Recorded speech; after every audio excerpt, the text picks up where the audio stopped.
Okay, so this is for all of my people who have beat cancer with J juice. And really, what cancer is a conglomeration of viruses that capitalize on the weakness of one of your organs or one of your systems. And you now have to deal with it. Okay? If you don't deal with it, then the cancer spreads and then it becomes out of control. So what happened is when people actually beat cancer, they have taken certain types of protocols and maybe they're in stage 1 cancer. Okay, so they're able to go and change their diet. Maybe they'll take a detox. And so then they go into remission and now they're like, oh, I'm so happy I beat cancer. And you don't realize that when you suffer from cancer, you suffer from tremendous amount of weaknesses in your body. So that specific cancer that you have isn't the only weakness that you have. What have you actually done to strengthen your body so that way any other virus, because that's what cancer is basically a conglomeration of viruses. What have you done to strengthen your body so no other conglomeration of viruses will find another weakness in your body, because you still have the same weakness. Just so you know, you still have the same weakness.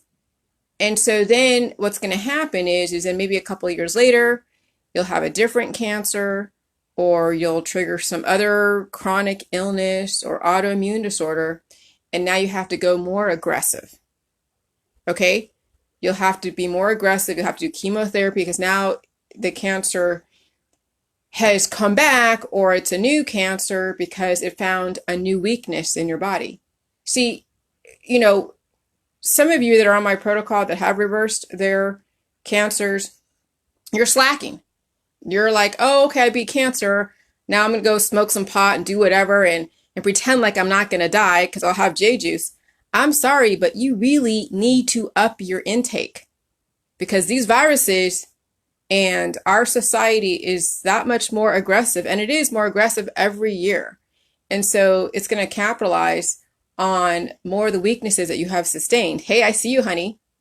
So just be warned that because you beat cancer the first time doesn't mean that the next time that your body is sustaining the weaknesses that you already have and that other viruses are going to be opportunistic, because viruses are opportunistic. They're not going to, your body isn't immune to the effects of viruses that are in your body as well as what you're exposed to in the population. You're not immune to it. So you constantly have to keep strengthening your body, strengthening the weaknesses, so that way it never becomes something that those viruses can capitalize on. Okay? And so don't think because you beat cancer with J juice that you're out of the woods. No, I'm sorry. There is a lot more. If you're aging and degrading, then that means you're causing more weaknesses, which then causes more of a susceptibility to trigger another cancer. I'm sorry, but aging and degrading is basically a weakness. Okay? And that will make you ripe and ready for any opportunistic pathogen, bacteria, or virus that will exploit the weaknesses in your body. And as you age, you start feeling it. You guys know who you are. You're not doing the J juice. You think that you're basically invincible, that you're going to let just, cancer or something take you out. Not everybody is going to just stroke out and die. Some people will have a stroke and be half paralyzed. You know how much harder it is to come back from paralysis if you decide now I'm going to do the J juice because, I'm now finally paralyzed, half paralyzed, or I had a heart attack and now I have to do half duty or do this. No, why would you let something happen to you before you then do the J juice? But this is really more for people that are in my group, but I'm speaking to now everybody because you all need to know this. Those that are not on the J juice and those that have been on the J juice and reversed some of your conditions, but you haven't hit it hard enough to reverse at least most of the ones that you know about, and then bring up new ones that you had no idea you had because they were lurking within you. Okay, you guys got to stop slacking. You got to stay consistent. You keep slacking, it's so much harder to get back on the protocol because now you're like, you go 10 steps forward and then 20 steps back. And it's hard to drink a lot of the J juice. It really is. Because you know what it was like in the beginning when you were seeing your numbers go down. Okay, so just be fair. I mean, even though I reversed all of the issues that I know about And the ones that I don't know about, I guess I'm going to find out what they are. Some I've found out what they are. I'm like, oh my God. But I don't slack on the J juice. Okay. I'm so in tune with my body that if even eating a food, if I don't see that food come out in the next day or so, I'll do waterfalls to make sure that I don't harbor anything extra inside of me. Now, I know it seems very anal and very like, I don't know, OCD, but I mean, this is how you know yourself. This is how you know when you have an imbalance. This is how you keep track of what goes on in your internal universe, which then makes you more aware of what goes on in your external universe. And then also you have better discernment and make better choices. And it's okay to relax once in a while and just really, truly let yourself heal. Some of you are so into making money, being so busy and being that successful person that you're not allowing yourself to heal. And then you're going to trigger something that it's going to be a surprise to you.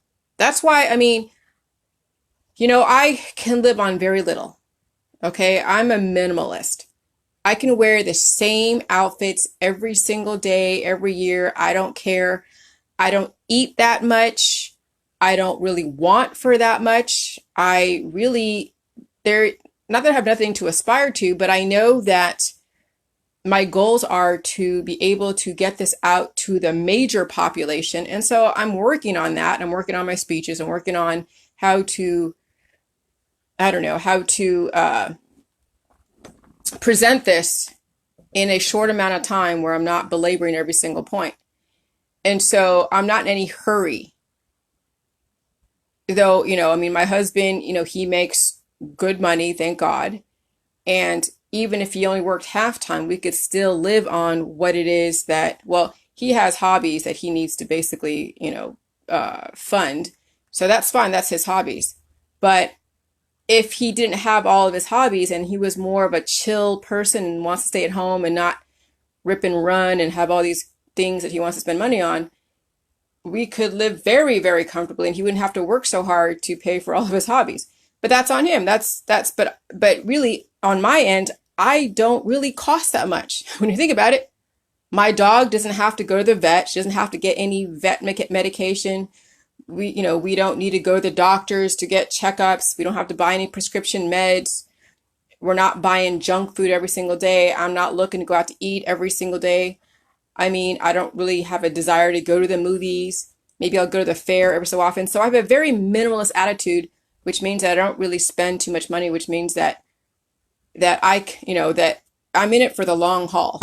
I'm not scrimping and trying to scratch to get to the top so quickly and ignore my body. I mean, you really have to pace yourself. And it's okay to take a pay cut so you can heal. Okay? It is okay to do that. But some of you want to just get there to the end of the race quicker than the next guy. I was watching a dog just the other day. I was at a friend's house. And there's two dogs. There's two German Shepherds, really beautiful German Shepherds. And one of them could not stop playing fetch. It was like he is the Energizer Bunny. He keeps going and going and going. And there is no off button on this dog. It's just a continuous. And I'm like, it's like putting miles on a car. When you're constantly around all the people all the time, when you're constantly doing stuff and you're not taking a break for yourself and you're constantly playing fetch, which is, I guess, an analogy. When you're constantly playing fetch for hours and hours and hours at a time, you're putting miles on yourself. You're using yourself up. You have to give time to regenerate so you don't weaken your body to allow these opportunistic viruses to take control of you. You've got to put time for healing. You really do. Though some of you are a race against yourself and you want to get to whatever that end of the race is, and who wants to race to die? Okay? Your job will always be there. Your CB radios and all of your boats will always be there. But take the time for yourself. Your artwork will always be there. But there is no getting back the time that you put towards something else. And then every day that you ignore yourself, you're putting yourself way behind the eight ball. the grave becomes deeper and deeper until at some point you really can't dig yourself out. Okay? At some point you won't be able to really make that shot because you're so behind the eight ball that it's not even worth it anymore. Who wants to live that way? You don't. So anyways, that's just my advice to all of you that are not doing the J juice at the level that you should, and that you're kind of, lax because you reversed one major issue like one of your cancers. But I'm telling you, where there's one cancer, there's going to be plenty more if your body is weak. And if you're doing chemotherapy and you haven't figured out a different programming to strengthen your body, you're going to be susceptible for another cancer. Okay? And that will only be a matter of time because these cancers will exploit your weaknesses. And when you're on chemotherapy, or you got to a point where you have to be in chemotherapy, you have more than just one weakness. You have a multitude of weaknesses. It's going to be a party for these viruses if you don't take control of your programming with the right elements. All right, have a good day. Bye.